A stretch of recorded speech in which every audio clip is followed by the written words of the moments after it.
Good morning, ladies and gentlemen. Welcome to the event Voa Brasil, which is Fly Brazil, simplifying the access to the Brazilian market. We're going to have representatives from airline companies. We're going to have the participation of civil servants from ANAC. My name is Rafael Botelho. I'm a superintendent at ANAC, and I have the great privilege of being the moderator of this event. And it aims to be the bridge between what ANAC has to present to us and any doubts. Eu vou começar a todos. Bom dia. Sejam bem-vindos ao evento Fly Brasil ou Voa Brasil para simplificar o acesso ao mercado. E nós temos aqui representantes das associações aéreas, das companhias aéreas e também servidores públicos da ANAC. Meu nome é Rafael Botelho, ok? Eu sou superintendente de um dos departamentos aqui na ANAC. E é um grande prazer ser o moderador desse evento, para que possamos fazer uma ponte entre o que a ANAC tem para apresentar para a gente e as dúvidas do pessoal do mercado. Nós temos 2 canais no YouTube para esse evento. Um canal em português, perdão, e um canal em inglês. Você pode achar os links na descrição do evento, na página do YouTube. E você também tem um código QR. E agora eu vou continuar o evento em português e nós temos agora a tradução no outro canal. So now coming back to the Portuguese, just to give you a context, to those of you who are watching us, in September of last year, ANAC approved the new rules so that people could explore the airline services here and so that international airline companies could start working in Brazil. And these regulations diminished the bureaucracy, the number of documents that needed to be presented, okay? And so according to the new rules, foreign companies are exempt from presenting certain documents of that they are where of the countries where they are working, and they can present certain documents at the commercial or the trade chambers here in Brazil. And this diminished the process from 270 days to 30 days to finish the entire process so that the foreign companies can start flying to Brazil with new flights to Brazil. But before finding out about the details of this event is going to last 2 hours and 30 minutes. And at the end of this meeting, we're going to try to answer all of the questions that we receive. So please don't forget to send your questions to the Slido using the QR code that you can see on the screen, okay? Now I would like to pass the floor the representatives from the associations of foreign companies, Mr. José Ricardo Botelho, Executive Director of ALTA, Mr. Julian Bar, Director of ABA, Mr. Dani Oliveira, Director of IATA in Brazil, and Mr. Robson Bertolossi, President of Zurcabe, to talk about the challenges, the opportunities, work, and air market. And on behalf of ANAC, I would like to thank you for your participation. So, Mr. Ricardo Botelho, please start.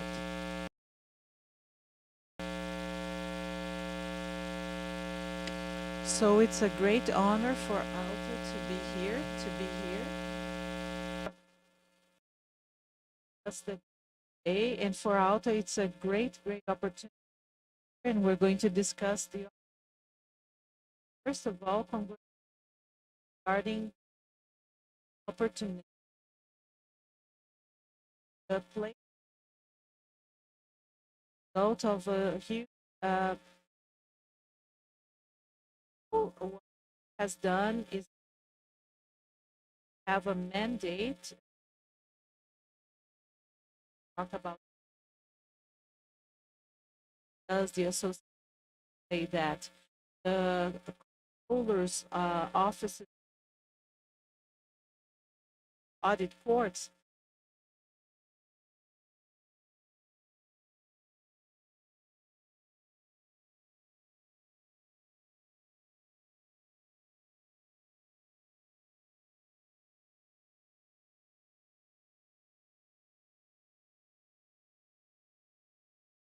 talk about legal security for our investors, this is very, very important. And Brazil has a lot of learning and knowledge to export. 2023 is going to be a year of huge challenges, not only in Brazil, but in Latin America, in the Caribbean. And discussing Brazil specifically, Brazil during the pandemic went through many, many restrictions, okay, for the Brazilians. And until now, we haven't been able to overcome all of the problems, but it has brought the benefits that the Brazilians have discovered the national flights. The national flights, they discovered their own country. So they couldn't fly abroad, but they were able to discover their own country. And so now, as an association, how have we been working together? Brazil needs to review its prices. The cost of fuels in Brazil is still very, very high. This is a major problem. This hinders the development of our sector that could connect itself much more. And when I talk about this, it's very simple to give you examples. So since the agency was created, so we have a learning curve, and so we went from 33 million passengers to almost 100 million passengers in 2015, 2016, and 2017. And last year was the apex of the new model. So Brazil shows that it wants to invite new investments. Where should we focus more now? We should focus on the prices, on the costs. And the cost in the aviation sector is everything, be it the cost related to the fuels, and once again, we are all engaged in this debate, or be it the costs that we call the non-related costs. What are the costs, the non-related costs? They are not related directly to aviation, but it's something that the aviation sector has to pay for. And this is one of the problems and great challenges that we have, because in Latin America as a whole, we have high inflation rates, high inflation levels. We are focused on that because a high inflation in a region where 24% of the resources obtained are for food and beverages, the inflation impacts the demand a lot, and this is going to impact our sector as a whole. I'm not going to speak for a long time because there are other friends who are going to speak, but Rafael, congratulations. Brazil is open once again. For those who are listening to us,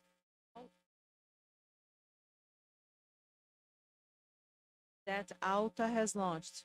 What is not necessary, the weight of many things. And in Brazil, thanks to ANAC, finds itself in a wonderful position when it comes to the attractiveness to other investors. Share this with us. And this become a state aid.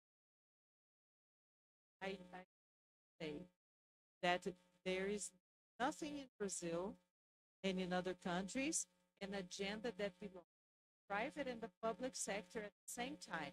There is a state that in Brazil has done this very, very well. ANAC is a place that is considered our home. We can get in touch with them. We feel comfortable getting in touch with them. What do we want?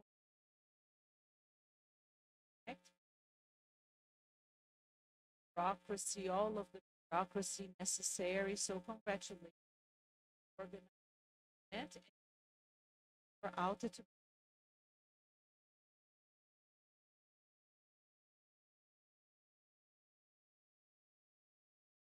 are always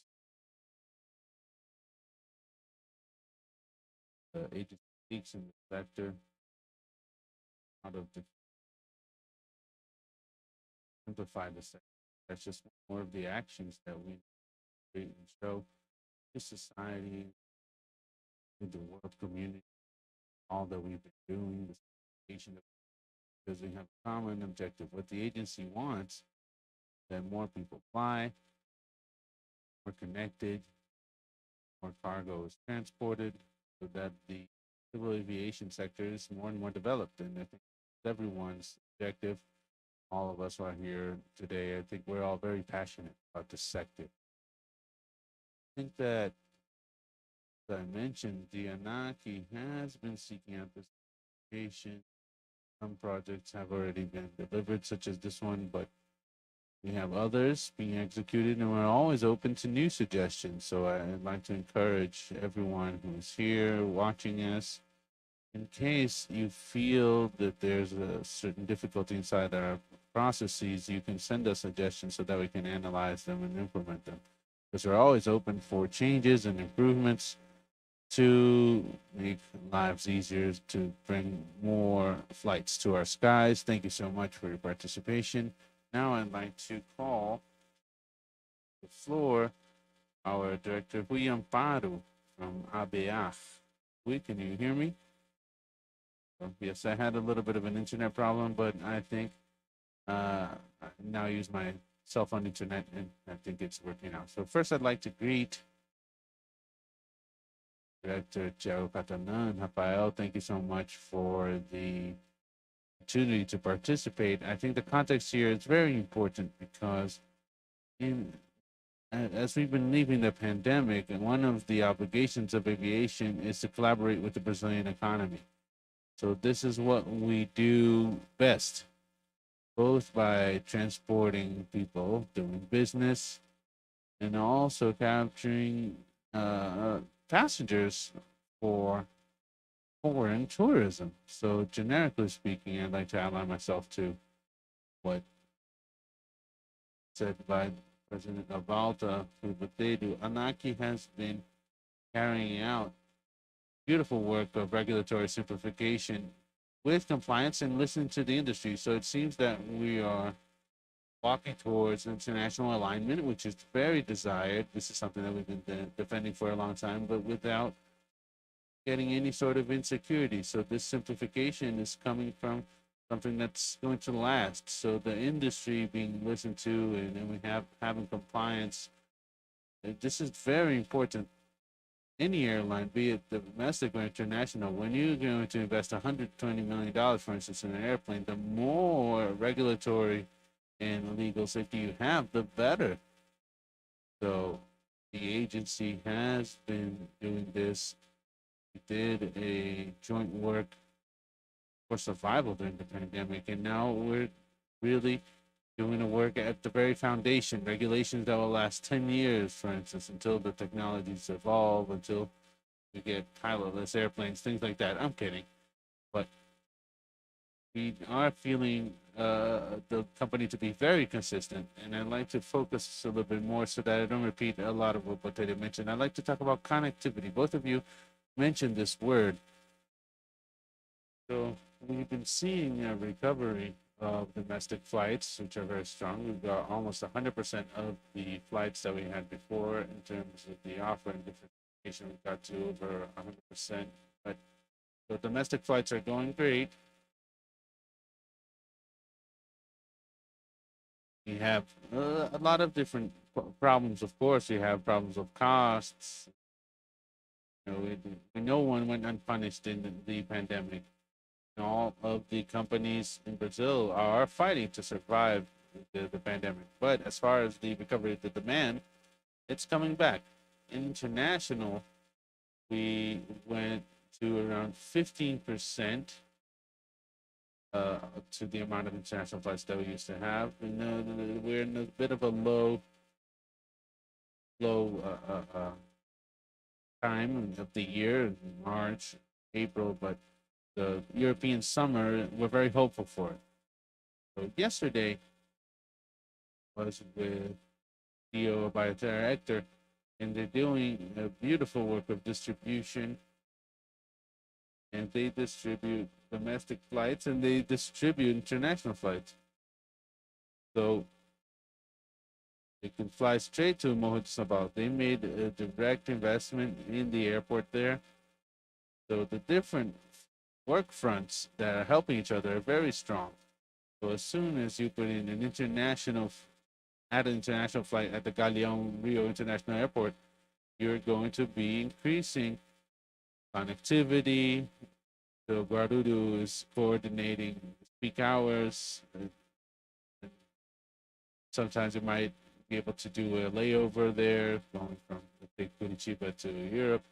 So if you make things attractive for these international companies, let's think about two big segments. So we have companies that bring passengers into next year, and we also have low-cost companies like Fly Beyond. They're bringing passengers straight to cities like Florianopolis, Rio.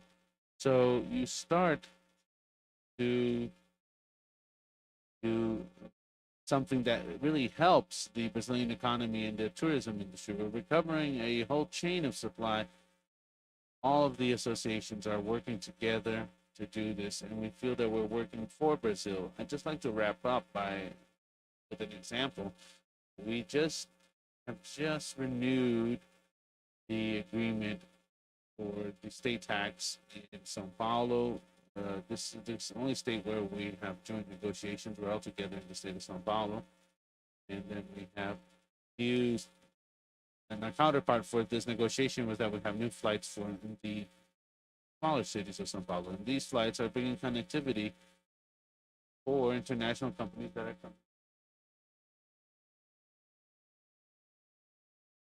And so when Botelho comes from Panama, there are lots of people who are going to from business to cities like Ribeirão Preto, Rio Preto to talk about agriculture, or they're going to buy tourism, resort in the smaller city.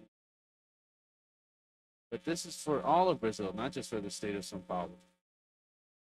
Just to wrap up, mention this simplification. We must be careful because we need to have an opening to competitiveness, and but we need to have certain protections so that we don't go beyond certain limits. So we're doing a symbiotic process in which a lot of good things happen. I'd like to reiterate that the procedures of the agency in all the regulatory areas, not just this area, they've had a lot of transparency. We feel very comfortable. It's not that everything that you say is going to be accepted, but we're being listened to. And so we have mature people that are, and we're more and more aligned to what's best in the world, the best practices. So I'd like to, for the opportunity of speaking, and thank you so much, Phil, for this opportunity. Thank you, Rui. I think that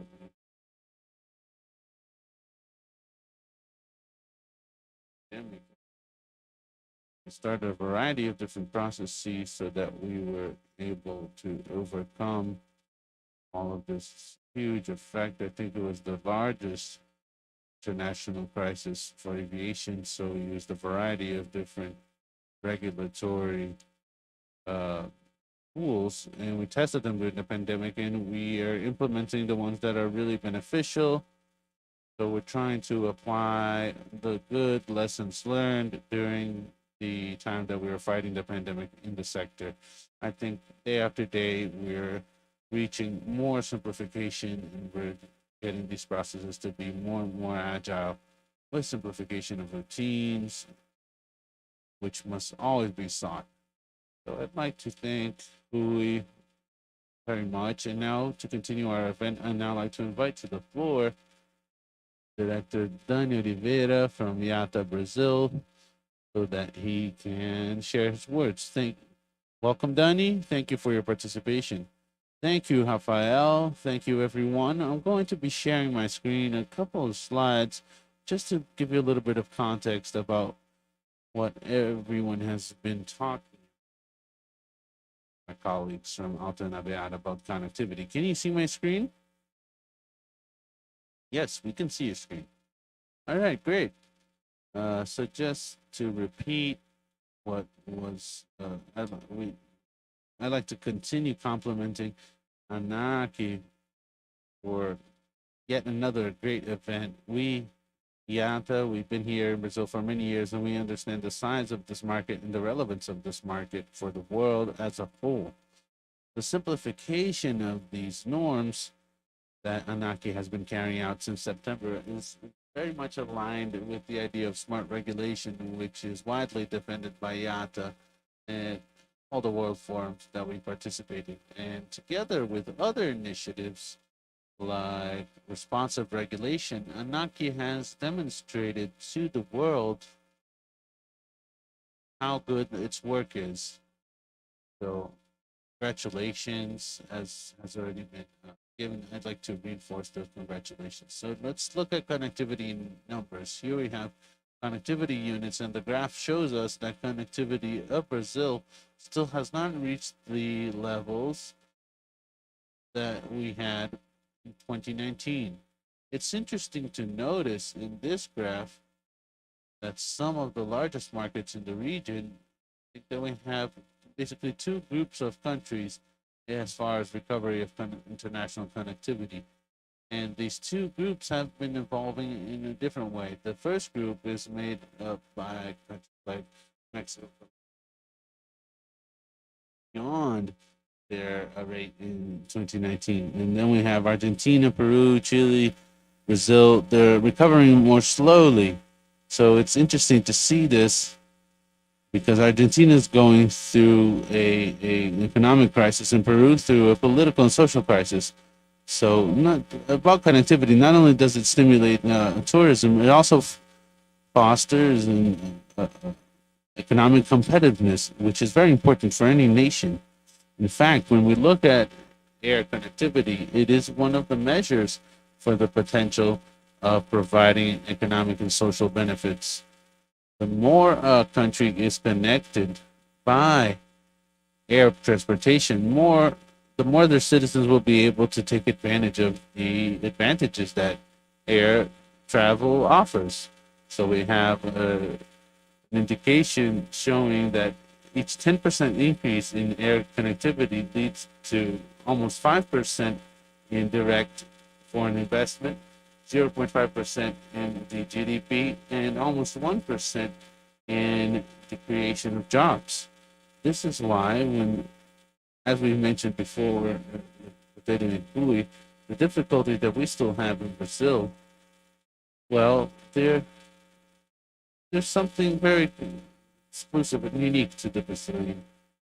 We have the cost of Brazil in air transportation. Brazil needs to urgently take away these things that are kind of holding us back.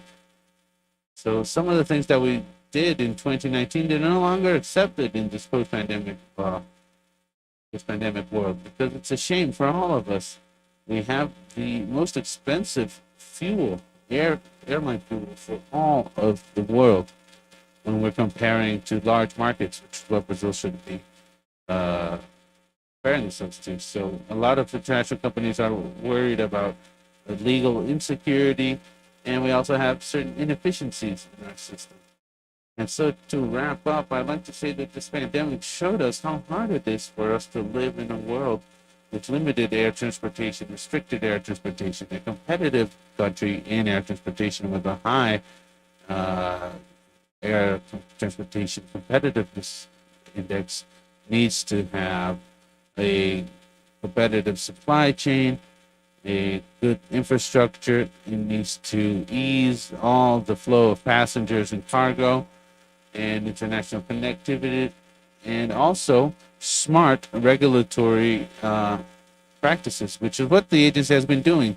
Congratulations on that. So in this post-pandemic world, we now have everything that we need to really unlock what we need to do to develop the Brazilian aviation sector. Thank you.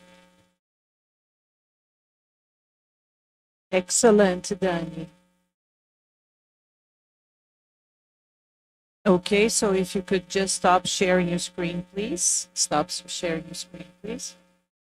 Thank you so much, Dani. I believe that what you said, they show that the big challenge that we have ahead of us.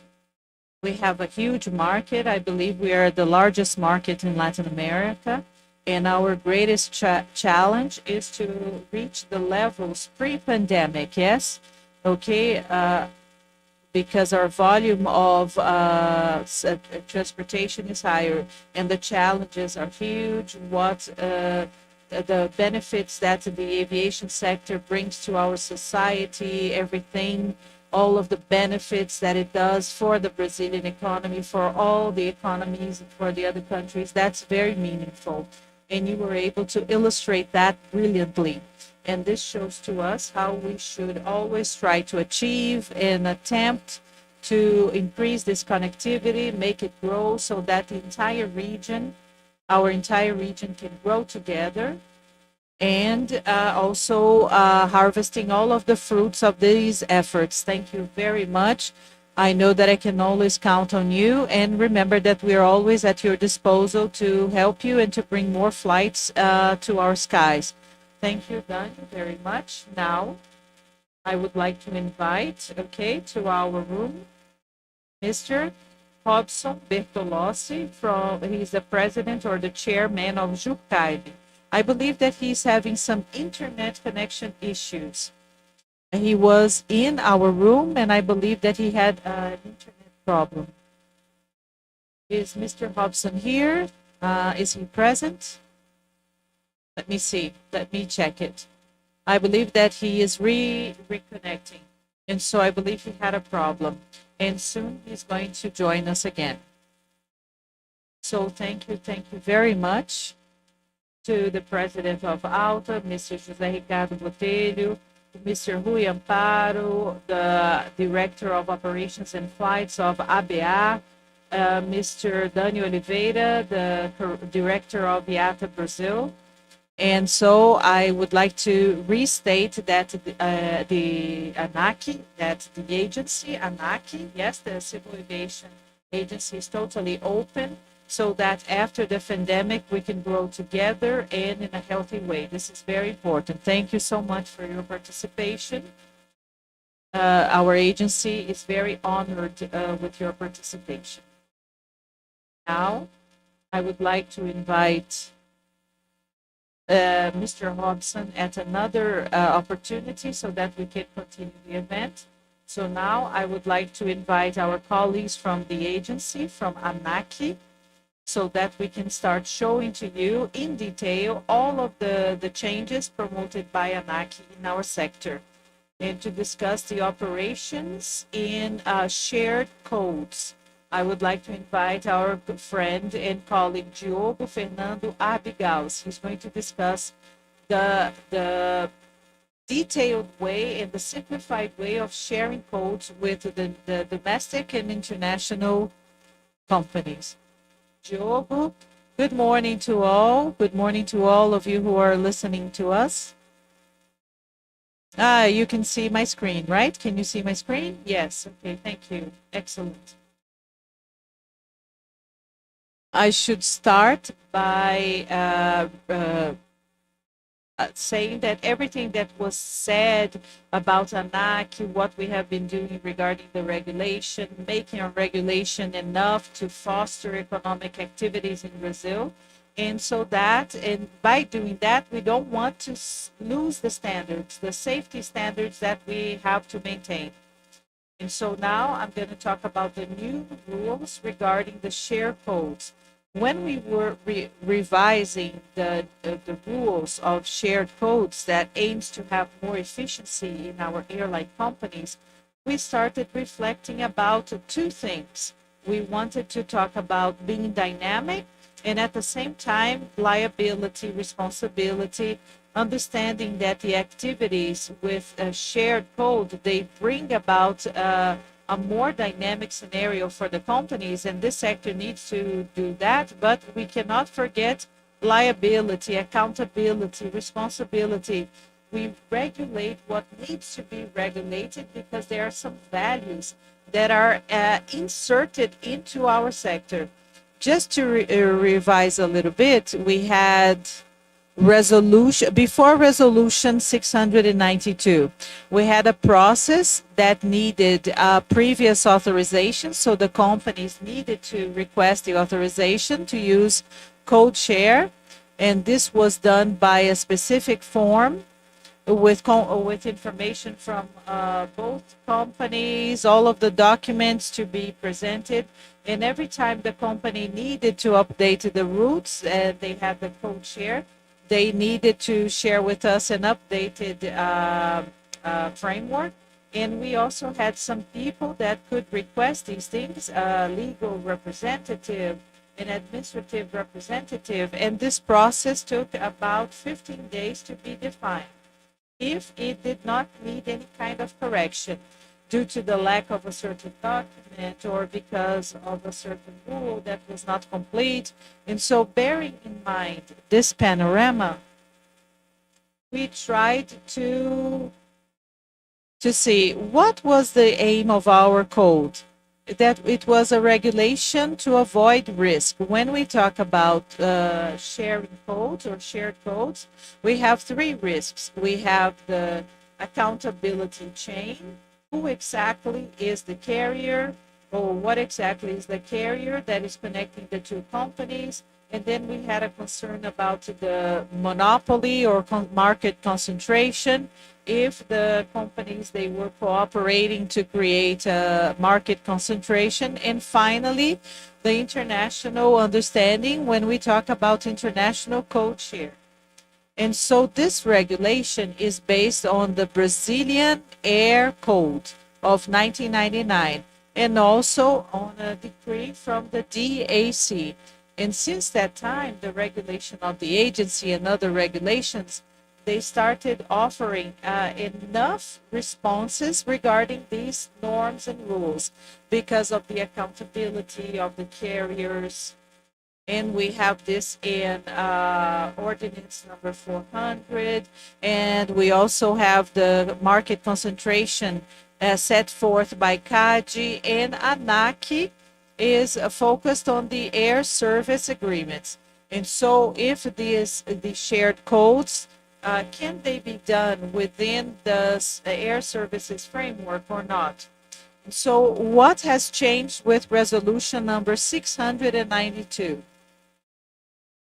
Now we have eliminated the previous authorization process. There is no need for the airline companies to request a previous authorization. And then we gave the process a more dynamic aspect. And so we controlled the entrance. And so what do you intend to do? Is this possible? Can we have this air agreement? And we change this so that we can have an oversight done by the agency. So we started analyzing and overseeing everything simultaneously. And what has not changed? So the companies still have to register their operations, shared code operations, okay?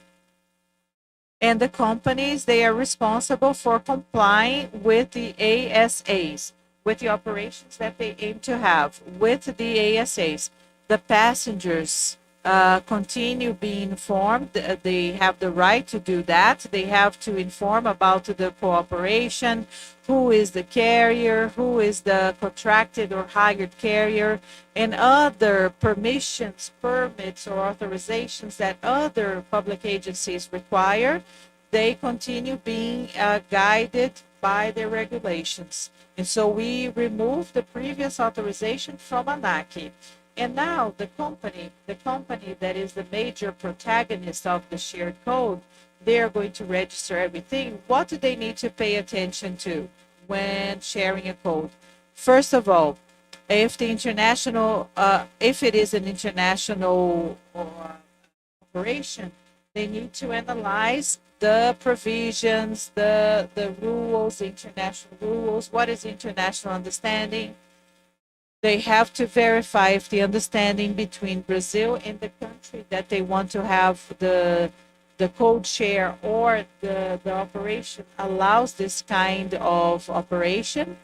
So only 6 of the existing among 118 do not include code share because these codes are very old and this possibility didn't even exist. After that, we have to discover what is the rule that we have been negotiating regarding the code share. Is it going to be a bilateral one? Is it only between two countries? Or if it is code share, bilateral code share, and with third countries. And so using another company. and also to try to think about the negotiated routes, okay? So there may be certain points that have a limitation, and this must be respected. And there is another information that we added to the new resolution, which is the fact that a foreign airline may share its code in a domestic operation carried out by a Brazilian company, even if this point in the Brazilian territory has not is not a part of the route framework. And of course, if it is the continuation of an international operation. And I believe that these are the most important innovations. And I would like to emphasize that the main point of our regulatory changes is to going from a process that took a lot of time, demanded a lot of time, required many, many documents, and now the airline companies are the protagonists of the operations. And this flexibility is always connected to the liability, to the responsibility. We have to verify to see if they are A-OK with all of the regulations, in compliance with all of the regulations. We have some sources of information. Okay, we have summary of the air services provisions and also suggestions for air services negotiations. If a certain company cannot sign an agreement and cannot do a code share, and so we have the space here so that you can make suggestions, recommendations, and you can request so that this provision can be negotiated. This was a summarized presentation. These were the main presentations, changes offered in code share. Thank you. Thank you so much, Diogo.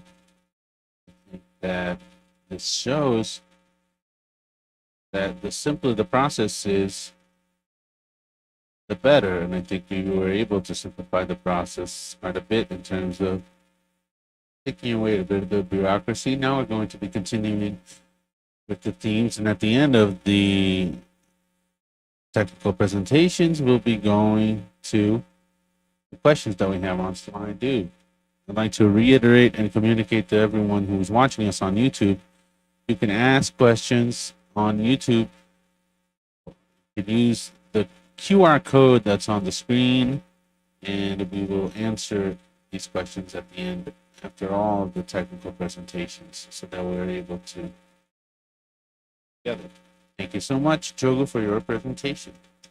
So, to continue, let's learn a little bit more about the new process for the authorization to operate services of regular air transportation services. Dami Hussein is going to be presenting on new regular air transportation services authorizations. So,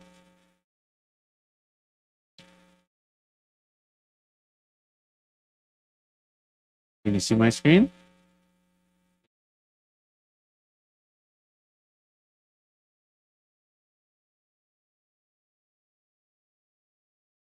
First, I'd like to thank you all for your presence. We're having an event both for the industry and for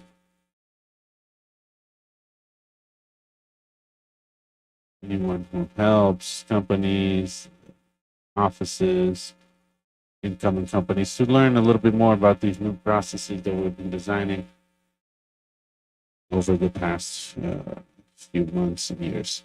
So, just to give you a little bit of context, some of you might not know, but ANAC now has 3 different authorizations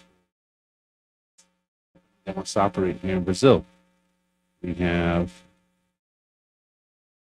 the overflight and technical landing authorization to operate non-scheduled air transportation services, and authorization to operate scheduled air transport services. And these authorizations vary according to the complexity of the operation. So usually the operation that we call overflight and technical landing, which is the APANACI, they're usually for private and air taxi companies when they come to Brazil, but it can also be used by companies, foreign companies, when they come to do technical landings or overflights. Then after that, we have authorization for non-scheduled operations, which will be the topic of our next presentation. And finally, we have the scheduled regular air transport services. Now I'd like to explain a little bit. Well, the industry now uses the terminology scheduled. Why don't we use scheduled in Brazil? Why do we say regular? Why? Because all operations here, we classify all of them as all of them need to be registered into the system anyway. So we did this differences regular or not regular, even though we're saying scheduled and non-scheduled. Any sort of operations like this, be it with a foreign company or a Brazilian company, they need to be registered in our system. Okay. New regulation. In September last year, 2022, ANAC published the Resolution 692, which has to do authorization of regular and irregular flights. This has to do with code sharing operations, as Jordan has mentioned. Not only us, but a variety of different technical sectors involved here with the SARS, SBO, and we've been going very in depth into all of these issues so that we have a simpler piece of regulation for those being regulated with less bureaucracy. So in the beginning, we took advantage that at the end of 2021, presidential decree, which was converted to law number 14,368 of 2022, which simplified and reduced bureaucracy. So back in the day, law was very prescriptive in relation to what should be done. Now we transfer to ANAC competence to really check and regulate companies, and this is what we did inside this resolution and ordinance as well. So among these innovations that were brought by this resolution, we have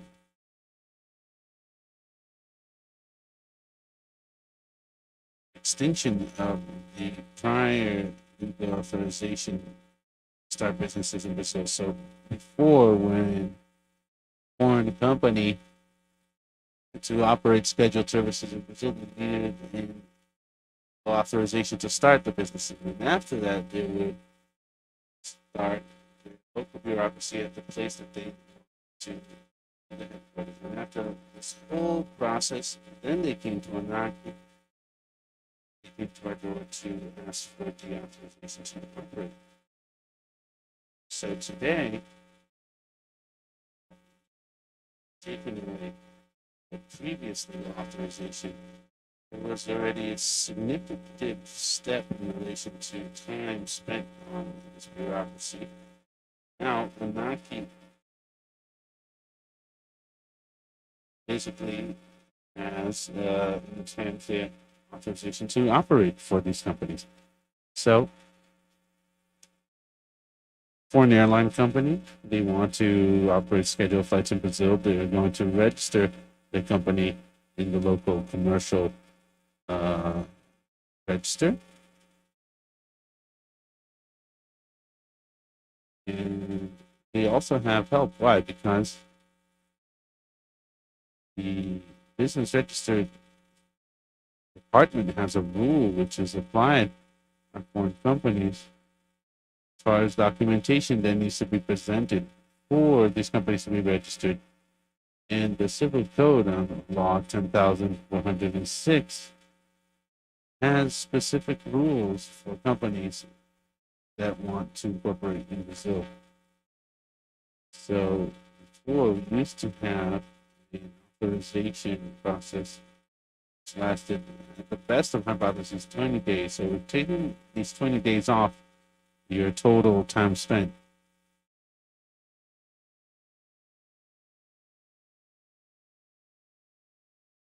So we're trying, Rafael mentioned this in the very beginning, but we're trying to make time as short as possible.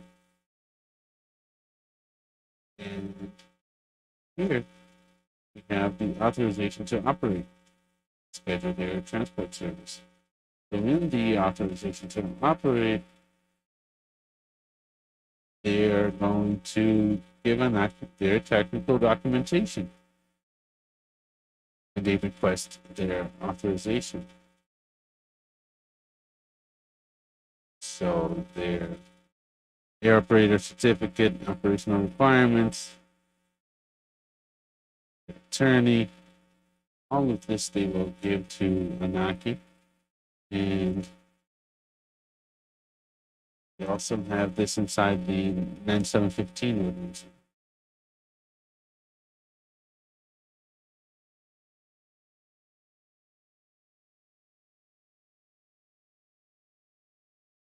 So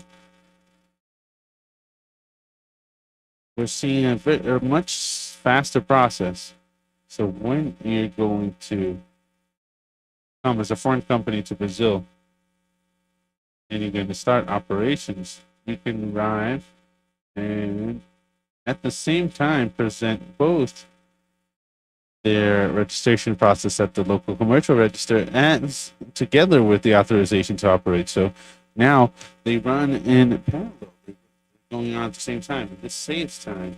And as Rafael mentioned, hey, we used to have all the different phases that lasted over 200, 250, 60 days. Now, these processes running together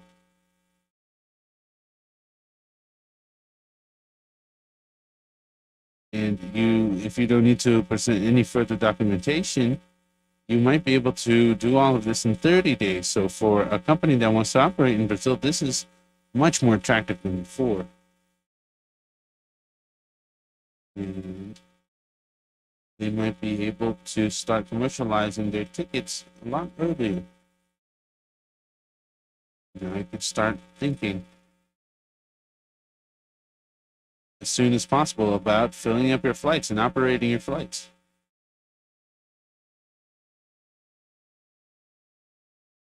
So some other topics that were also affected by the new regulations. In this regulation, we no longer talk about the legal representatives. So whenever the company changed their legal representative, they told us and we did a previous authorization. Now we no longer do that. We cut this previous authorization of their legal representatives. Of course, the companies need to have a legal representative, but now we no longer do this authorization. The rule is just keep your data updated. What's the objective here? When ANAC needs to contact them, we need to just have the contact information for the legal representative. So during the pandemic in March 2020, for instance, we had the need to talk to the companies to understand how their operations would take place in that period, see the number of Brazilians who were out of Brazil and needed to come back and vice versa. And so we had a need to have all of this data, and it basically has to do with situations like that. The regulation also talks about hypotheses of suspension of the company. This would be for less severe faults. So what kind of foul play are we talking about? We have different areas, hypotheses, actions that are by law. we also have the revocation of the authorization. This is for severe faults or mistakes made by companies. They might lose their registration at the local commercial register, or it might revoke their operational authorization.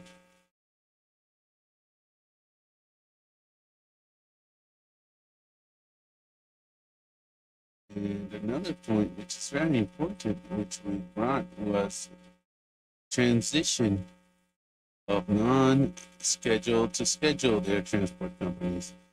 This is a point which back in the day wasn't very clear for companies that wanted to incorporate here. So inside our resolution number 440, we have a concept about what the regular scheduled air transport services are like. Let me read directly from it. So the regular services are characterized by their frequency. It's characterized by their frequency and a series of flights. This is very open. I identified that this very wide and not very clear. So the foreign companies, they want to have legal safety and security. They want to know, am I going to be a scheduled or non-scheduled company when I come into Brazil? So now we make it a lot clearer in our rules, in our ordinance. Today, the definition is it needs to operate within a given limits, 4 monthly flights in 9 months over the past 12 months,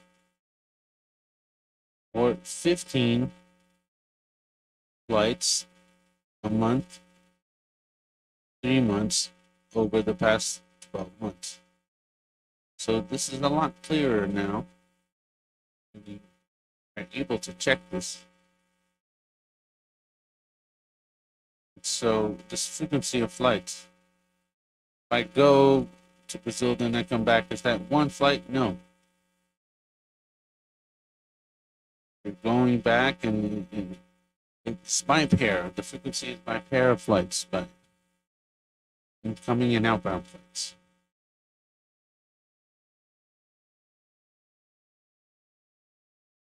So some other topics that were taken away from the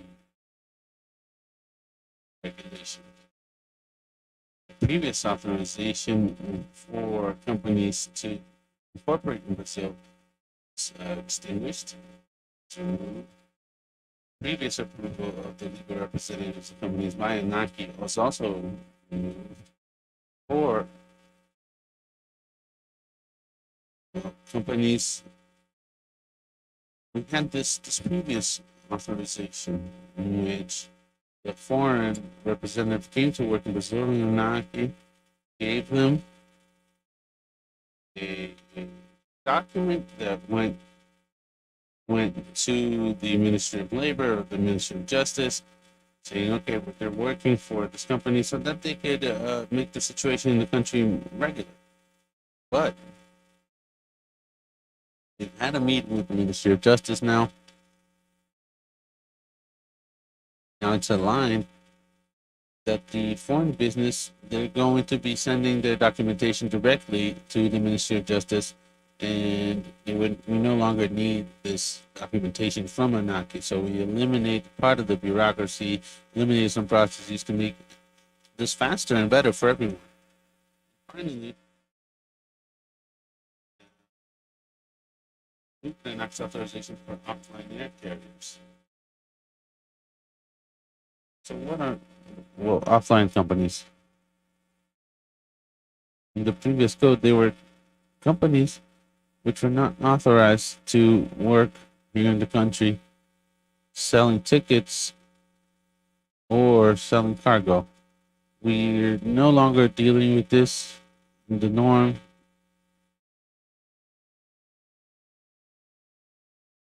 Because we've removed the authorization for operation, and now the consumer of airline tickets, they're very well informed. So I can sit in my computer and I can buy a ticket to go to China or to the United States, wherever, without having any sort of contact with a company here in Brazil. So this was one of the reasons that we took away this authorization for offline companies, a regulation. Maybe we might have a company in Switzerland, let's say, and if they want to sell tickets here, they can do that. They're just going to be following the norms, the civil code, and the ANAC resolutions, and they can keep on commercializing their airline tickets. Well, that's basically what I have to say. I'd like to thank you very much to everyone who's here, and we're open to answer any questions. And now I'm going to open the floor to Rafael.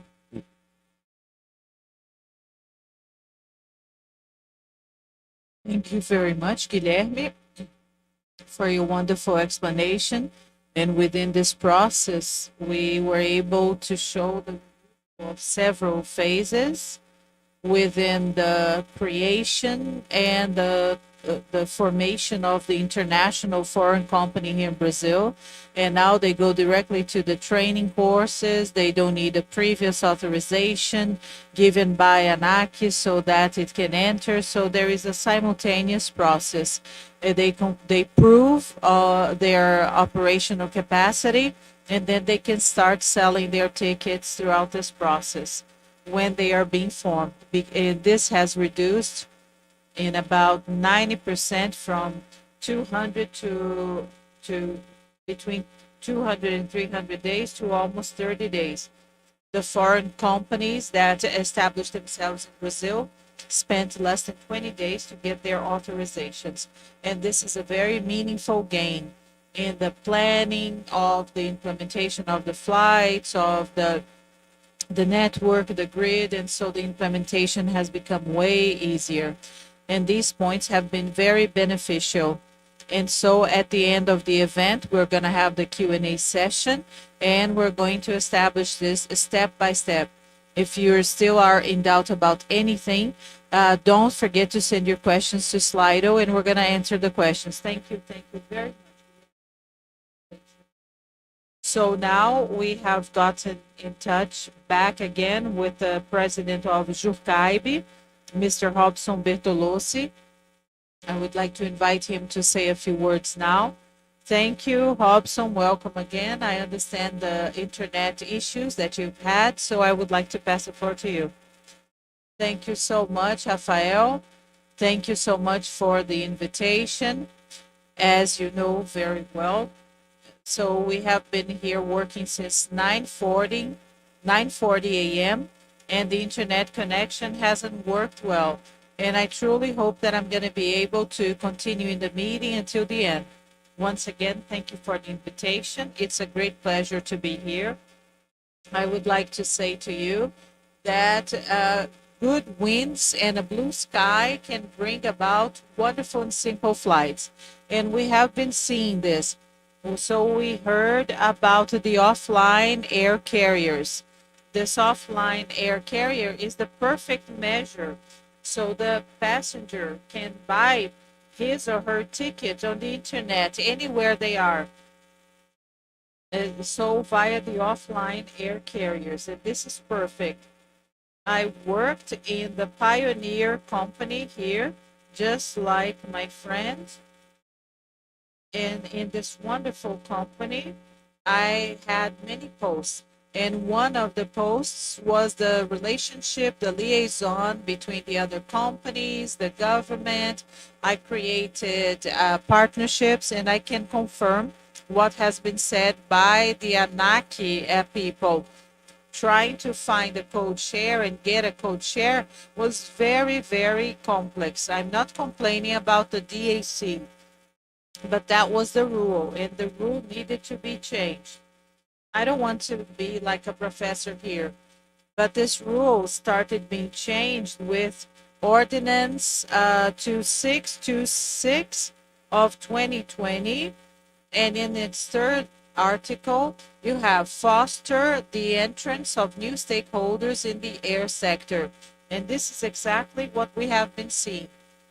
And that's why the associations that have their representatives here, IATA, Jucaibe, Alta, and ABA, and so we gave them our support. We restated our support, and we showed concern regarding 4 items. We sent this to ANAC. ANAC analyzed this, and then we had provisional measure 1089. And this provisional measure became a legal norm, a legal provision with a partial veto. And this partial veto was very, very important for the sector.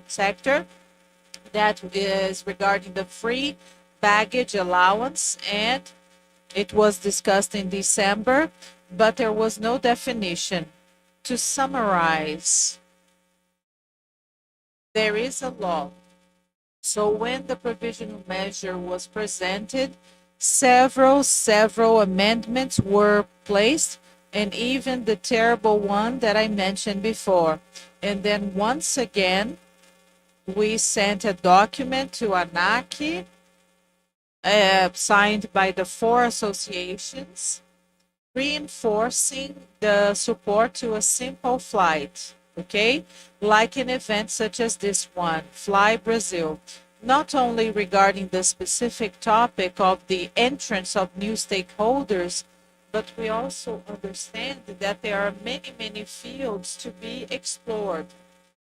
New stakeholders, new airline companies in Brazil, and we understand that there are many points to be explored, and they are being explored and discussed. We are going to take advantage of this opportunity to mention that we truly hope that the simple flight is going to simplify other resolutions.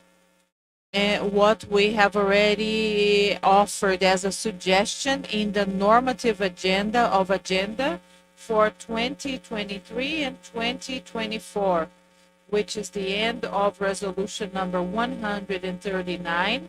It is regarding cargo. It is the sister of a resolution that has to do with passengers, and this other resolution about passengers was revoked. And in resolution number 140, we also mentioned it in the regulatory agenda. We would like that the registration of the tariffs and the prices should not be necessary for the international tickets, because it's difficult to compare them, especially because nothing is done with these prices. They are registered, but there is no treatment to this information. Having said this, and going back to the event per se, once again, we would like to show our support, our appreciation. We understand that ANAC is on the right track, on the right path ahead. And so it's taking this simple fly project well. And we are here to support you. Thank you very much for your time. And once again, I apologize for my technical issues. And fortunately, I was able to finish my presentation. Thank you. No problem, Mr. Robson. We understand that we have connection problems, but after 3 years of the pandemic, we have been adjusting ourselves to these problems. No problem. So thanks to this technology, we are able to connect with one another from several parts of the world. Thank you so much for your participation. It is a great honor to have you here, helping us, sharing information, sharing suggestions, so that we can always analyze them and add them to our provisions and regulations in Brazil. Thank you so much. It was a great honor and pleasure to have you here. Now, let's continue with the event. We're going to have another technical presentation. I would like to invite our colleague, Sérgio Ramos Favarini, and he's going to share with us the novelties and the implementations in the authorization process so that you can operate non-scheduled air transportation in Brazil, non-scheduled services. Thank you, Rafael, so much. Good morning to all. Welcome to this part of the event, simplifying the access to the market. As our friend mentioned, my name is Sérgio Favarini. At this moment of the event, I'm going to share with you the new authorization process for the non-scheduled air transportation services. I'm going to share my screen, just a second.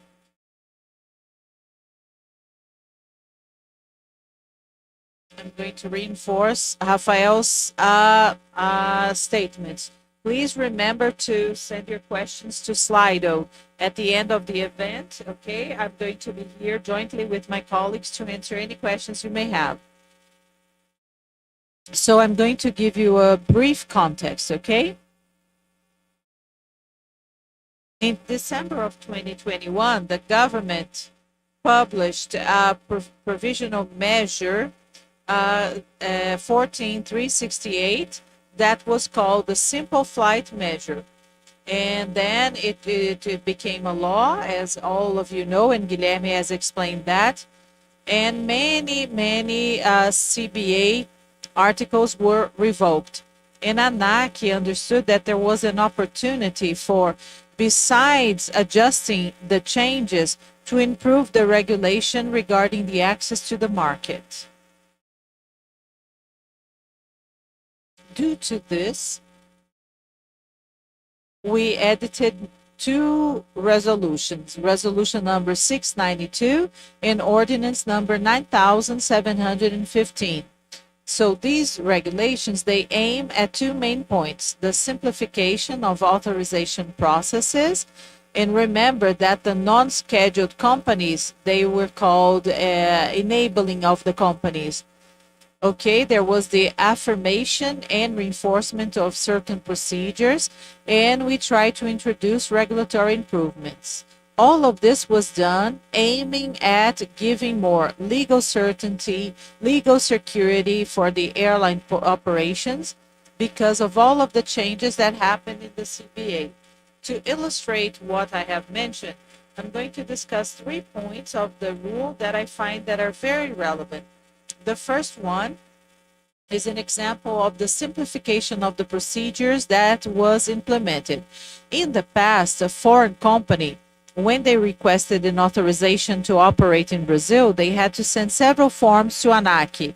They had to send a form to enable its company, an AVSEC form, a FOP 129-3 form.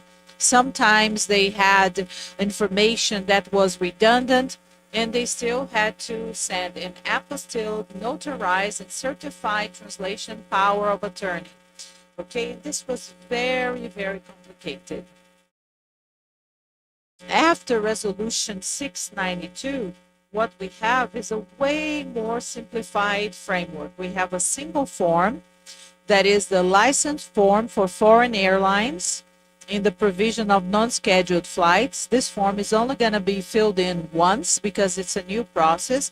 And after that, it's only going to be changed at certain moments if necessary. And in the case of the power of attorney, we just need a simple power of attorney.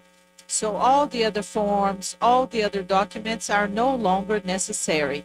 This has made the process way more agile and faster.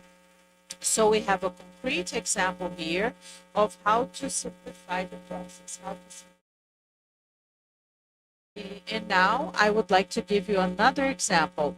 We have an example of how to waiver an authorization. The foreign companies that have scheduled flights in Brazil, they are formally, they have the formal waiver of authorization to carry out non-scheduled flights. And this is something that used to be done, and now it's part of the regulation. So now the regulatory necessities or needs, they are way clearer. And so now this waiver of authorization for the non-scheduled airlines with aircrafts of up to 19 seats are exempt from obtaining authorization. And this is very interesting for the small airline companies because they usually only have regional flights. And now we have an important detail. Whenever this operation involves the traffic rights above the fourth freedom, and there are no bilateral understandings, international understandings, it may be necessary for you to approve a flight program. This flight program can be requested with a request to access the market. And so here we have two examples that have facilitated the use of non-scheduled flights.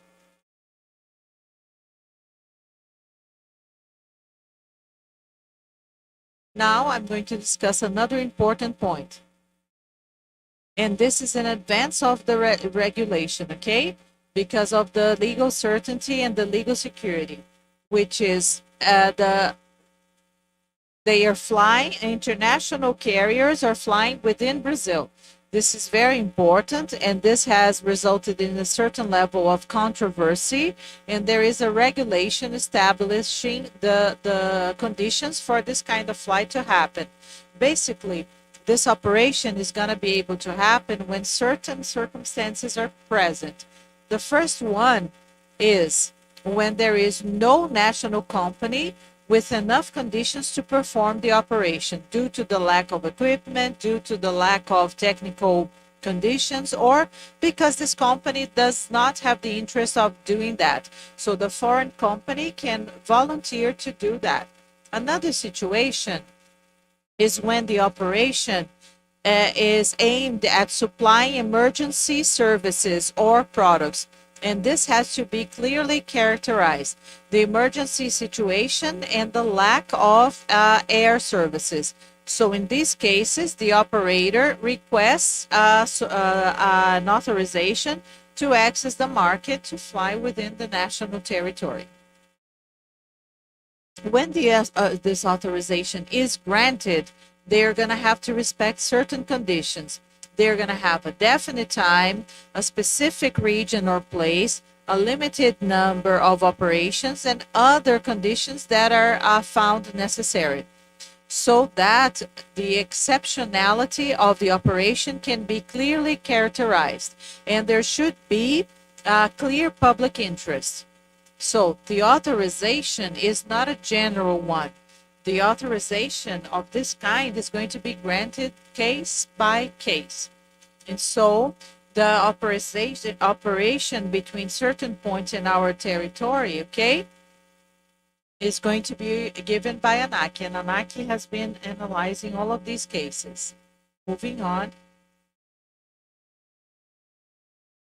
Now I'm going to discuss a very important point that Guilherme has already discussed with us, that has to do with the regulatory clarity, which is the establishment of limits for non-scheduled operations. And the companies are going to have to understand the rules of the scheduled companies or scheduled flights. This is important because a company starts being considered scheduled when they have a series of flights scheduled. But many, many times this is not enough, because there's always a doubt. One flight a week for 2 months, is this a systematic series of flights? Or if it's a flight every month, does this transform the company into a scheduled operations company? And so after that, ANAC has carried out some studies and established the minimum number of flights so that it can be characterized as non-scheduled or scheduled companies. So some companies had a lower frequency, and there is another limit for the seasonal operations, but they are really, really well established. So how does the first limit work? for the companies that have a small amount of flights throughout the entire year. It establishes that up to 4 monthly frequencies for up to 9 months, consecutive or not, in the last 12 months. Within this range, the company continues operating under the non-scheduled rules. I'm going to repeat. So up to 4 monthly frequencies for up to 9 months, consecutive or not, in the last 12 months. Okay? The second limit, which is for the companies that only operate seasonally, operates like this: up to 15 monthly frequencies for up to 3 months, consecutive or not, in the last 12 months. Just to restate, up to 15 monthly frequencies for up to 3 months, consecutive or not, in the last 12 months.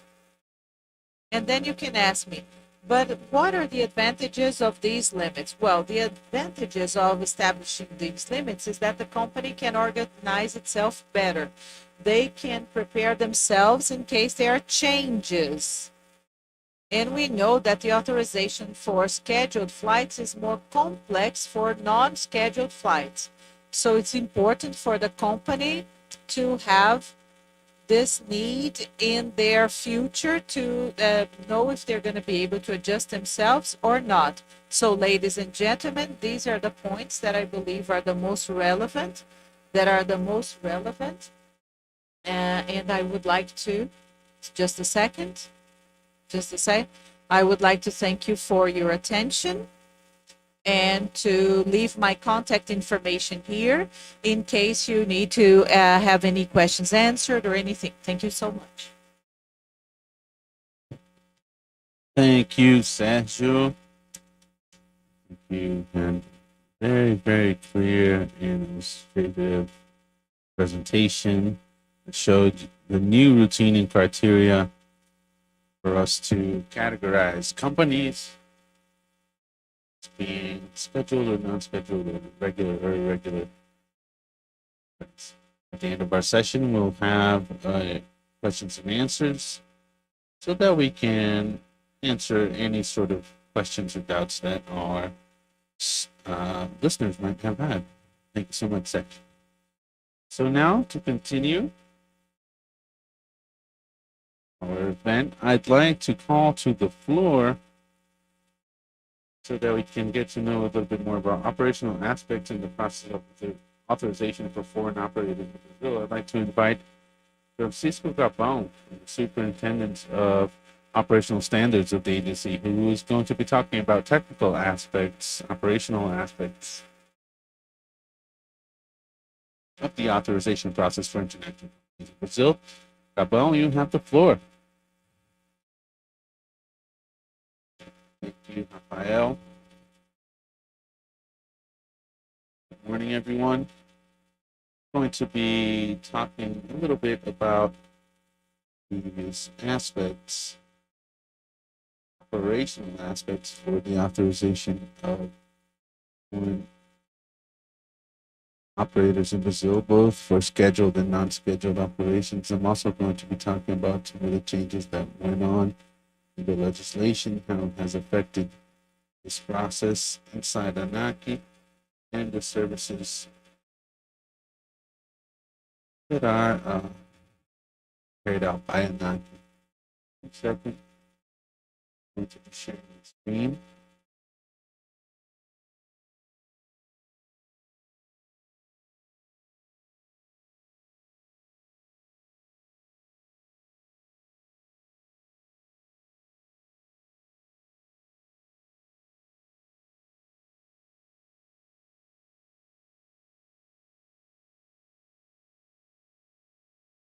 One second.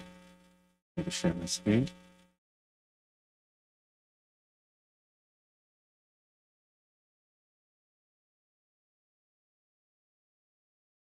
So let me know if you can see my presentation.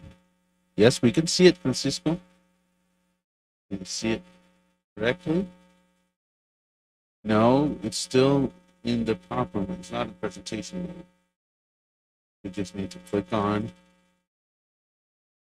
that presentation mode.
There we go.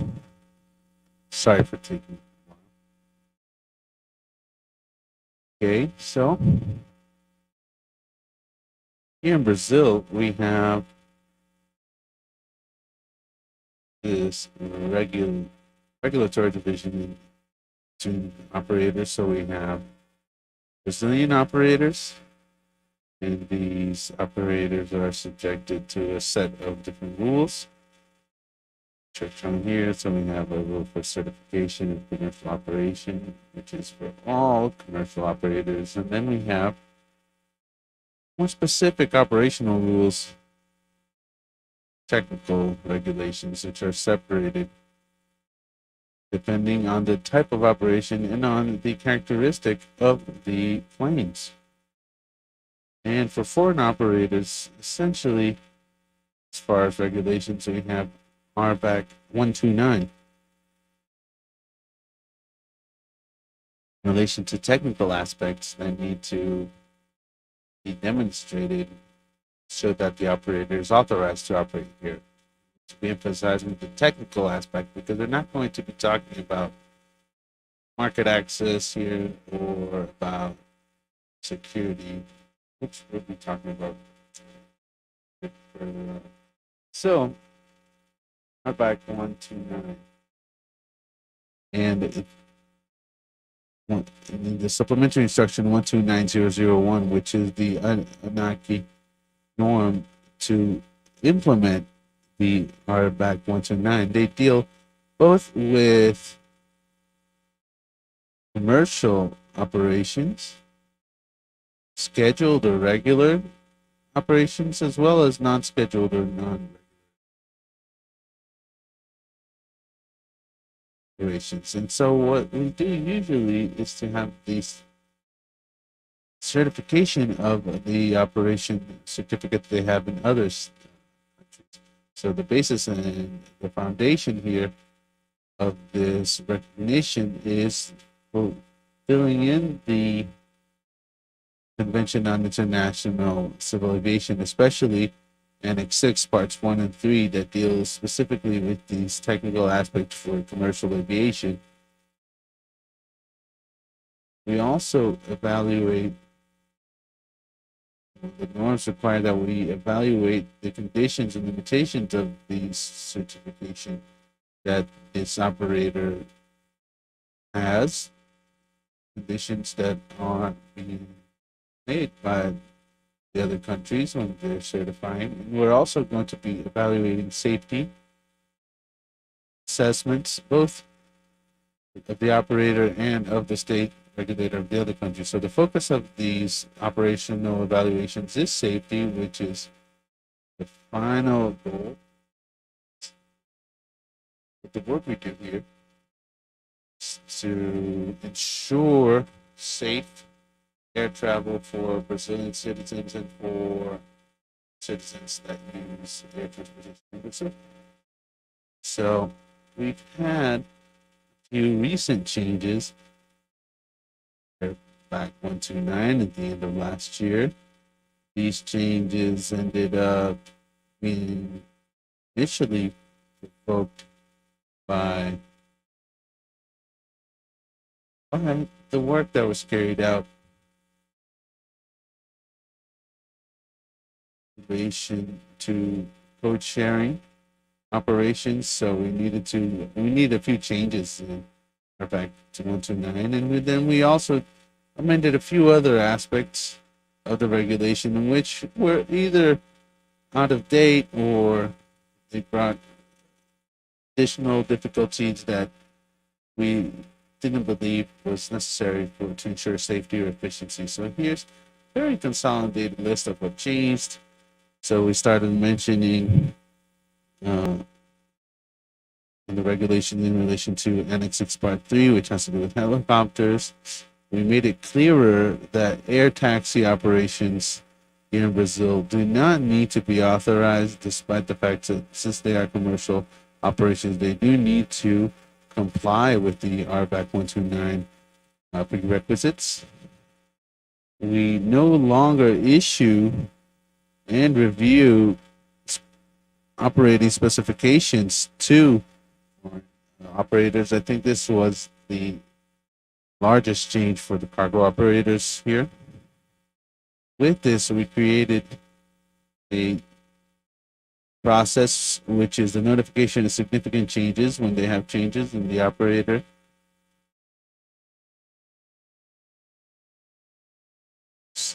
That is, whenever they are authorized to do something by the home state or home country of that operator, then they should send us this notification of significant changes. There was also a change in relation to what is required as far as recent experience of the operator. What do I call recent experience?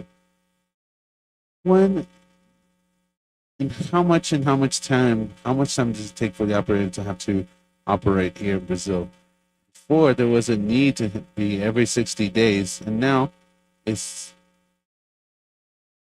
is what, and a few other things, and now it's just every 60 days, which is what we demand from national operators as well. And we also have a few different regulations in relation to limitation of operations, also connected to safety.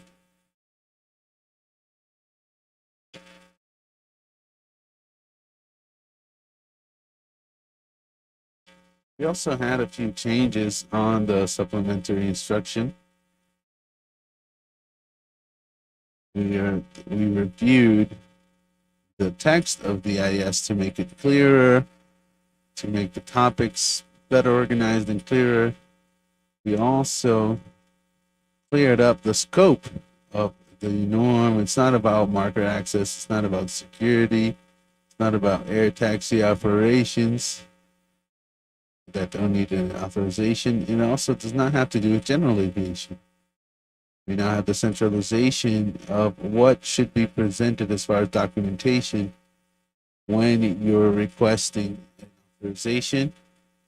So we now have a new norm that has all the documentation that's required for operation, security, market access, etc. There's the end of the legal authorization, which was mentioned in patients, and there is clearer description of the documents required for scheduled operations, and also there was a clearer description of the insurance documentation. We also had a few corrections in relation to aircraft exchange under the 83 bis, which is when they're registered in a different state than the state of the operator. Some things about the exchange of aircraft. We started asking about information about exemptions that were conceded to them, because exemptions can make it so that the operator can end up not having to fulfill one of the requirements of the convention's annexes. The description of the ADC validation document, which is a replacement of the AO, which is what we used to use. We have a description of the process for notifying significant changes. They don't require approval, but this is just so that ANAC is always aware of the operator's characteristics, their operational characteristics. And finally, there is more detail as far as the limitation or denial of requests based on risk information evaluated in relation to the operator, the operator's country, etc. The changes as a whole, not only the changes that took place in the operation of the process, but the changes that happened, including those that were mentioned by colleagues before, they resulted in a reduction of the time of analysis. We're talking specifically about the GTA analysis, and there was a reduction in the number of volumes. This also has to do with the end of the need to omit operation specifications, and there was a review of these by ANAC. Now, as a result of the changes, well, they're not that old. They happened in the second semester of last year, so I think this result still needs to consolidate itself. But what we've had so far is a reduction of around 50% in the wait time of the whole process. So our department, the wait time has dropped by 50%, which is a significant gain for us here at ANAC. We have the capacity to, well, improved and made our use of our staff more effective, and obviously the companies are also happy that their demands are being met quicker. So here we have a flow chart. The applicant operator applies to ANAC. Usually they apply to the SAS. They can also come into the SPO, but then we normalize the flow.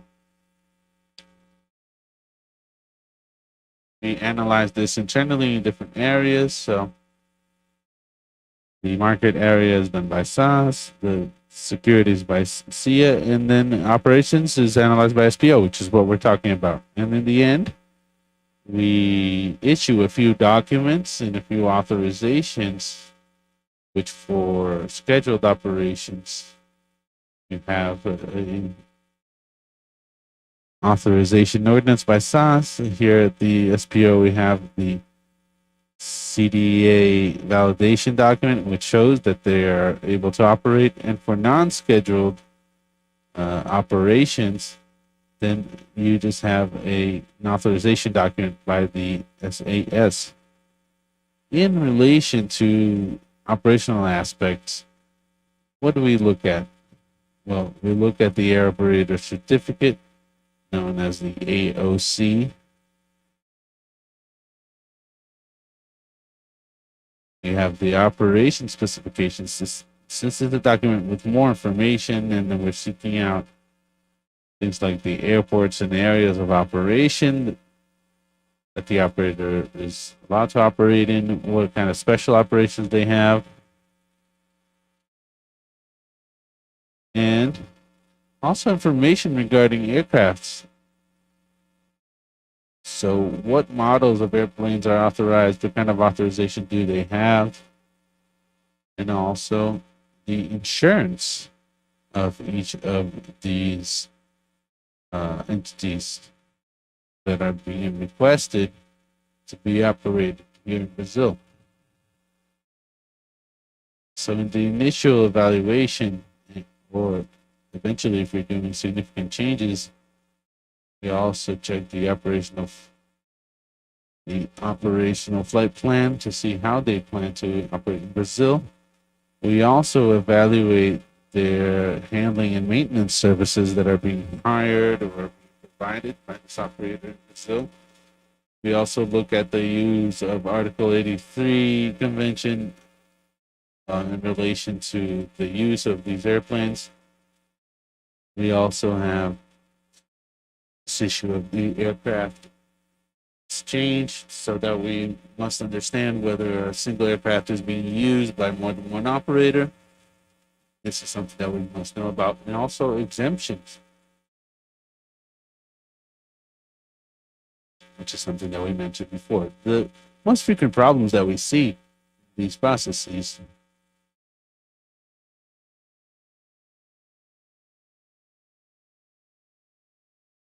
that sometimes they might not have all of the documents that are uh,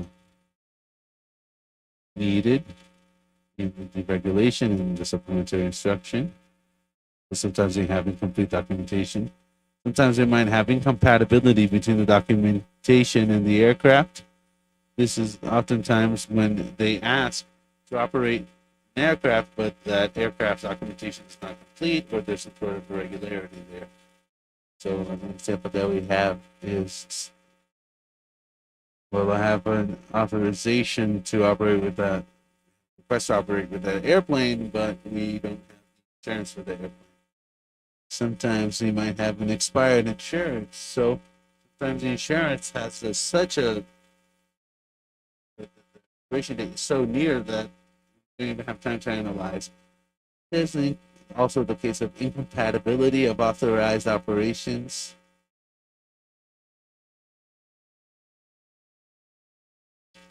And sometimes we have intended operations in Brazil, which is a little bit less common but might be complex. We had an issue, for instance, a few years ago, a operator that wanted to cross the ocean, but they didn't have authorization. So that operation should not go on.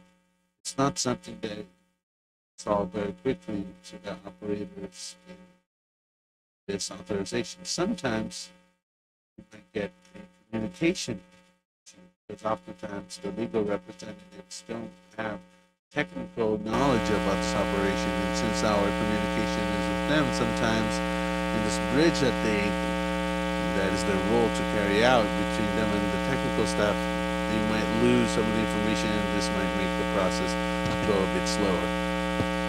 Well, finally, we've had these changes that I mentioned, and they led to an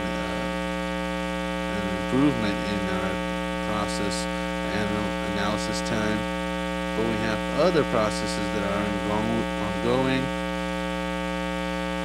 Some of them have to do with increasing efficiency. Some of them have to do with increasing our technical capacity. So today we carry out this inspections, and now Brazil is going to become a participating member of SAFA, which is a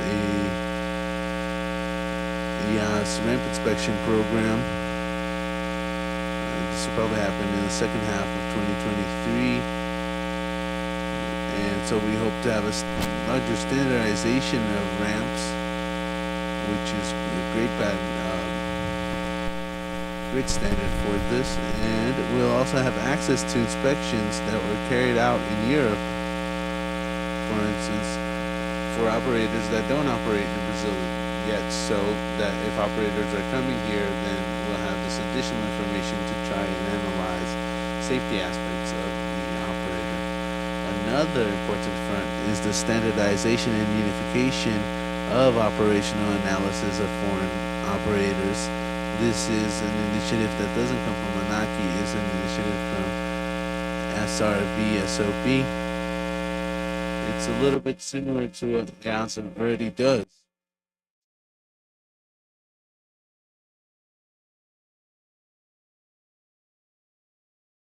So that we don't have to do operational analyses one by one. We should have analysis.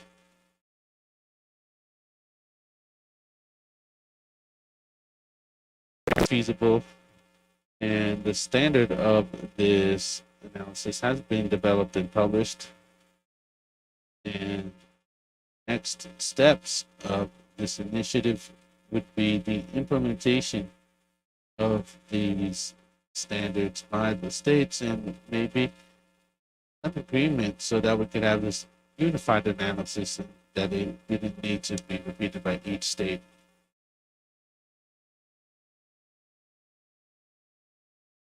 So that this would be great to lower redundant work, and it would also be able to for the industry, because then they wouldn't have to worry about this analysis and to apply themselves to this analysis state by state.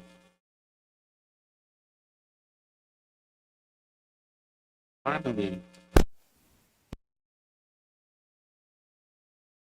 the main focus here is rationalizing to one operator. So we're talking about Brazilian operators.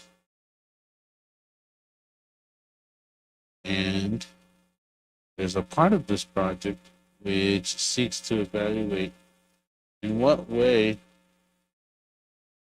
someone who's applying to a certificate of a Brazilian operator could use resources and infrastructure of a foreign operator that's a part of the same economic group, for instance. So we have a company from another country that wants to have a company here in Brazil, company to operate and to operate national and international flights. What can they use for as far as their infrastructure? So things like manuals, sharing aircraft, managers, administration. They can be the administrators of this company in Brazil. So all of this is being evaluated, this project. And so the expectation, it's not necessarily connected to the authorization of international operators, but we're trying to simplify the access to the domestic market. So if someone wants to invest and to bring a new company to try and use and explore this market, we want to make this process faster, and so that we can make this whole process faster and using technical aspects that might keep the high level of safety that demanded. And so having more operators in the market and having more competition, society wins. Okay, that's it, people. Thank you so much for your attention. I am available for any questions. Not sure if we're starting this now, and I'm also available afterwards on my day-to-day life. If you have any questions, we're available. Thank you. Well, Francisco Gabão, thank you very, very much. Thank you for sharing all this information. Thank you for the SPO participating in the event and being able to illustrate all of the advances that we've had in the last few months. When it comes to the authorization of the airline companies, we work together. It is a joint effort of all of us, and so it's wonderful for us to be aligned. So with this, we conclude our presentations. Thank you so much to all of my colleagues for your presentations. Everything was very clear. You illustrated everything clearly. The content was very, very rich, and so it was wonderful for the sector to have this knowledge. Now let's pass to the Q&A session to our participants, so that if they have any questions, if they are in doubt about anything, we're going to try to answer your questions to the best of our abilities. Well, one question that was raised here is if we could understand, if we could explain in a chronological way the step by step on how the companies can obtain the authorization, the non-scheduled airline companies and the non-scheduled flights. So we should repeat the step by step. I would like to invite our manager, Roque, and Guilherme himself, so that we could repeat the step by step of this routine. Thank you. Good morning to all. Yes, I believe that in general terms, the colleagues, they presented the advances really well that we were able to achieve with this new regulation. And I would like to restate and reinforce the procedures for the scheduled operations. That is not more or less important than the other aspects, but this process is the longest and the most expensive. So just explaining what Guilherme has already explained, we do not have the operation authorization that used to take between 200 and 300 days that ANAC did via a certain number of documents, and this was registered at the chamber, at the trade chamber of the state where the company was going to have its main office.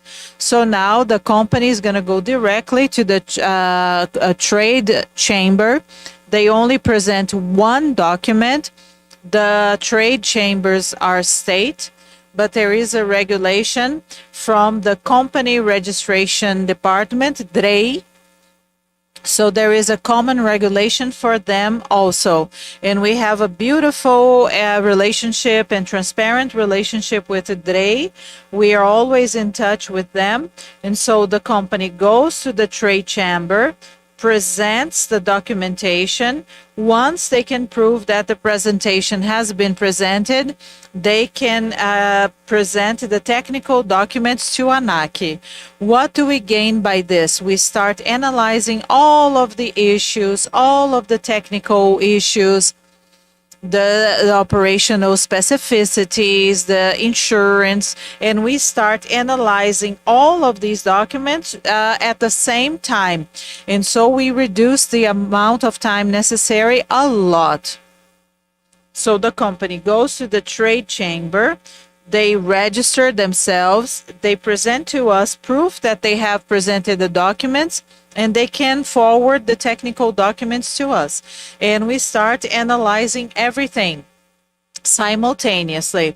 And then we conclude the registration. We find out the corporate tax payer number of the company.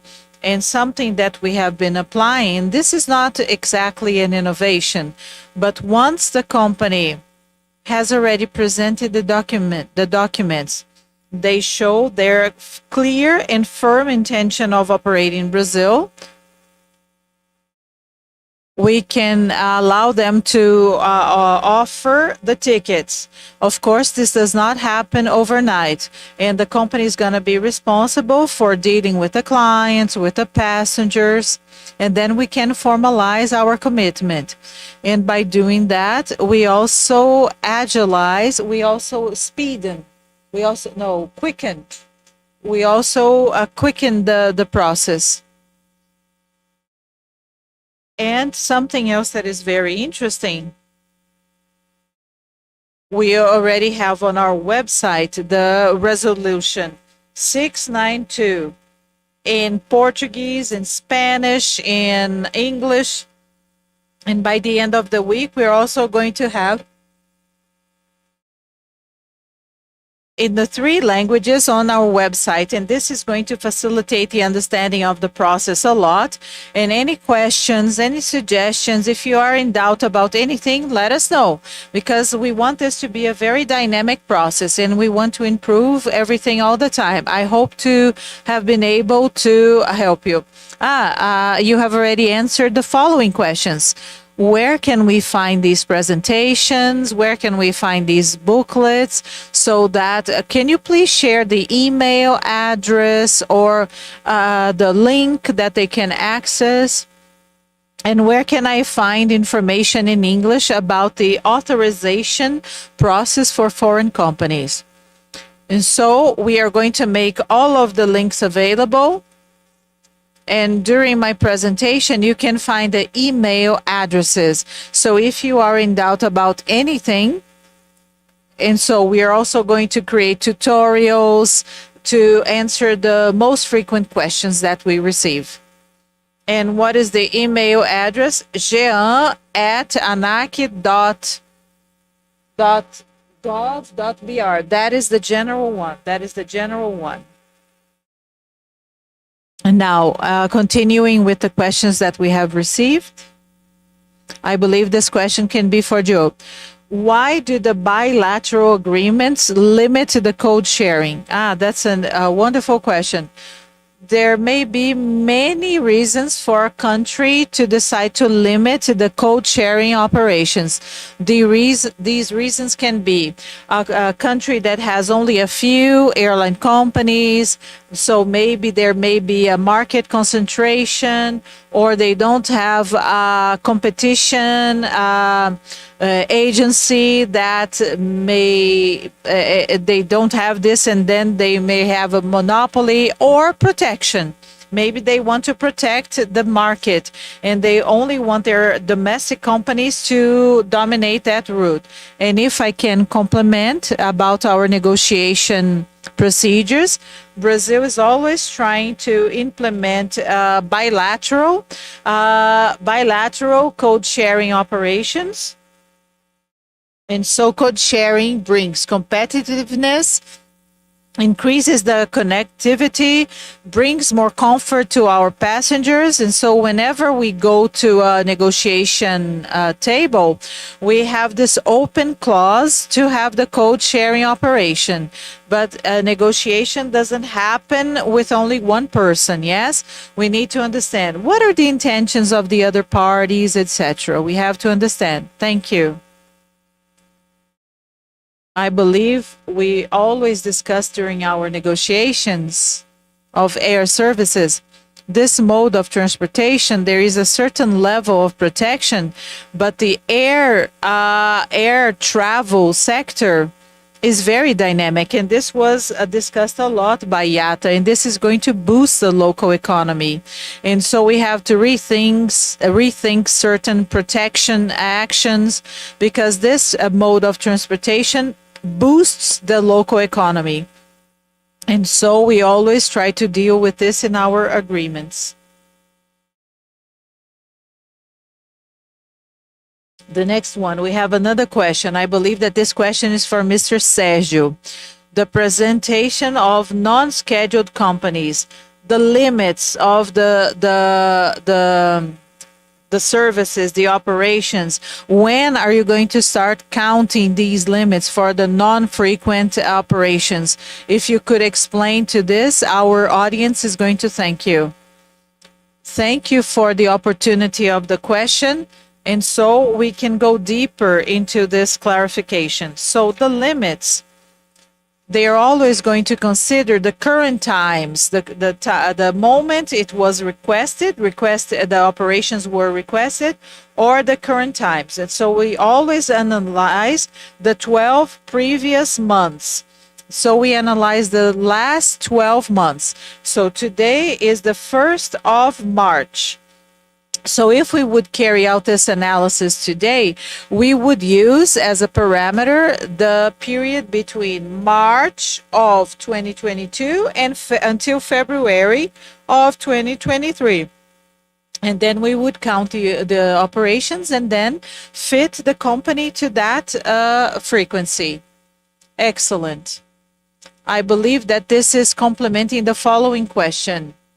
If a company has 4 operations every month, 6 operations every month, or if there is an average, and you have just explained that.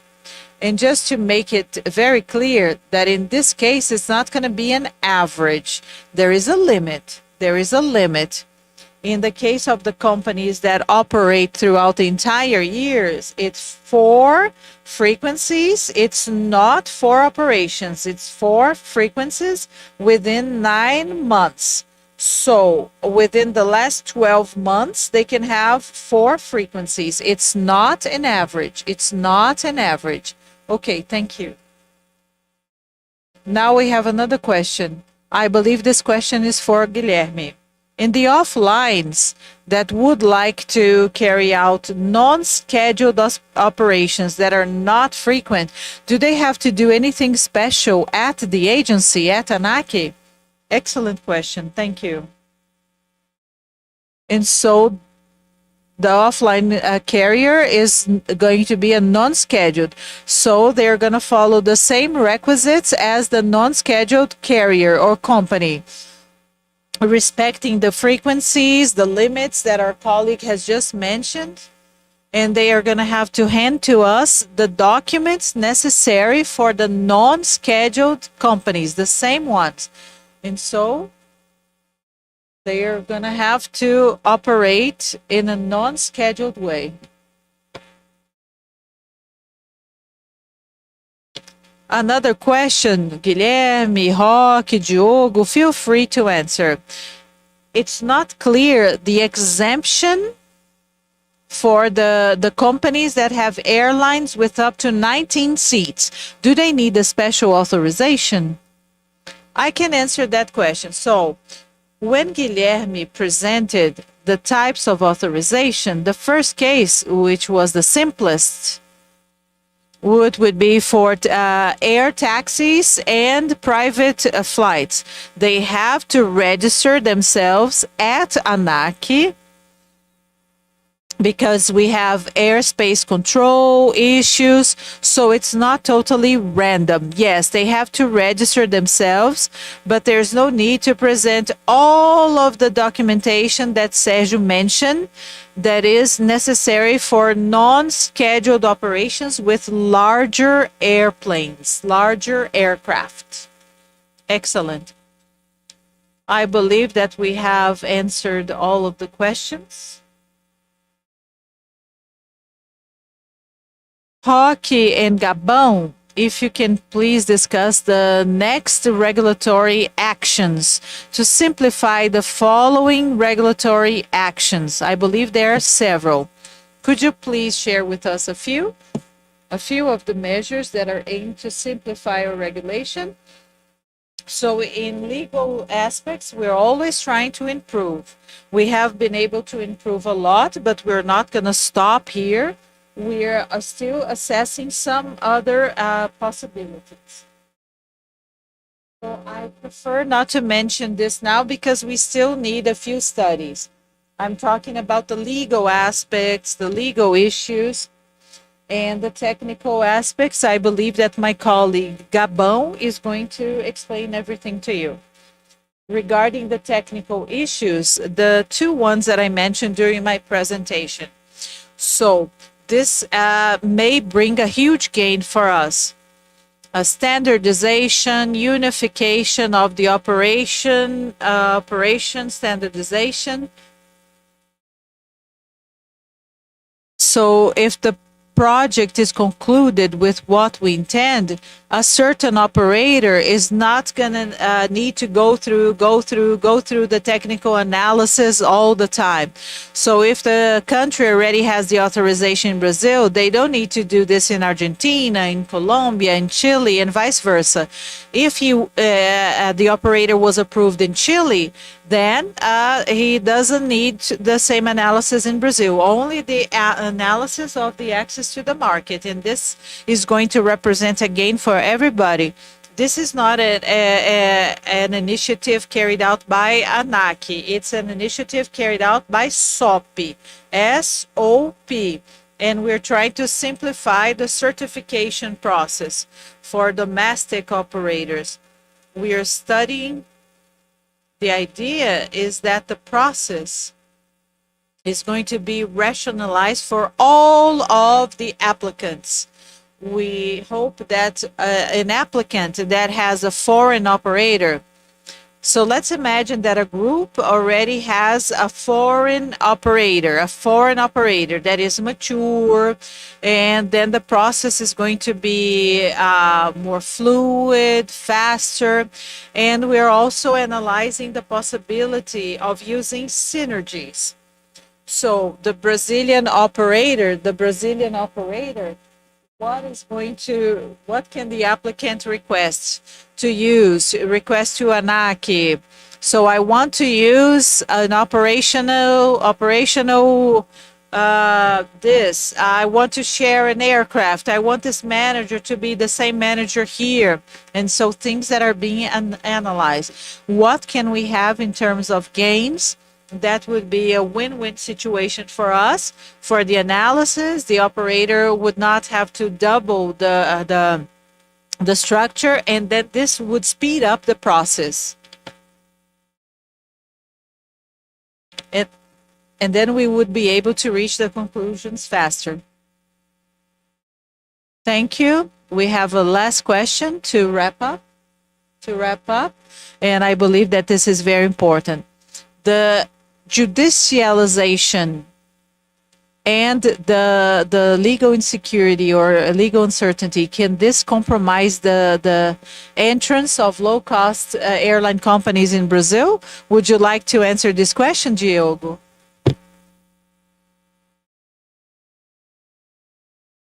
Yes, this is something very characteristic of the Brazilian logic, and sometimes it's hard for an international company to understand this, so we need to clear things up. Well, excessive judicialization and legal safety or lack thereof, these are operational costs. So this becomes an obstacle to development for any economic activity. And when we're talking about an economic activity like air transportation, especially in the low-cost model, that tries to cut costs as much as possible and work with a low profit margin, yes, this becomes an obstacle and a barrier for their installation. And this is systemic in Brazil in a variety of different sectors, but ANAC has been making a variety of different measures and trying to lower excessive judicialization with capacity building and training together with regulation, in relation to regulations with the lawyers and the judiciary, and also trying to lower the excessive legal costs. So we have some actions in process to try and mitigate these barriers as much as possible. Yes, I think that's exactly it. And I think we've been working quite a bit of trying to bring information and to inform people, to try and take away this information asymmetry. Also, this trying to get judicialization to drop, explaining how the sector works to our different institutions. But it's also important for us to have this be clear and to have the harmonization of the information of how the sector works. It's very different from a product that you buy off the shelf. The product we sell is our service, and the seat is there. So as soon as the seat, as the flight, as soon as the flight is up in the air, the seat is expired if there's no one there. So I think this is different in the sector than a lot of different places. Yes, I think that we need to always seek regulatory stability, make things as harmonious as possible with the international parameters. And this is what we're seeking in for a while, and always trying to simplify. I think that's our model. Well, people, I think that was all of our questions. And with that, our event is coming to a close. I would once again like to thank you all the speakers, all the members of the different associations that are representing the whole industry, all of our colleagues from ANAC, and the SAS and the SPO, who were able to explain with a lot of competence all of the advances and the processes that are being modernized and simplified by the agency for the operation of international airlines here in Brazil. I'd like to highlight that all of the questions that were here are going to be a part of the piece of documentation in our website, Q&A document. We will have our manuals with our guidelines that will help you with this. And independently of this, we're always available, be it through our contacts on the agency, our email, our phones. You can also always contact us through our website. We're always available to help answer your questions and to perfect our processes. With this, I'd like to thank all of our participants. I'd like to thank all of those who are listening as well, those who have been watching us, and all of this material will be made available on our website. There's a lot of material there in relation to our laws and rules, but all of this material that we had and this video will be They are on our website. So for those who aren't able to watch, you can share with those people who haven't been able to watch so that this information can reach everyone who needs it. Thank you all participants. Thank you everyone who's listening. I hope you all have a great day. A big hug. Thank you. Thank you.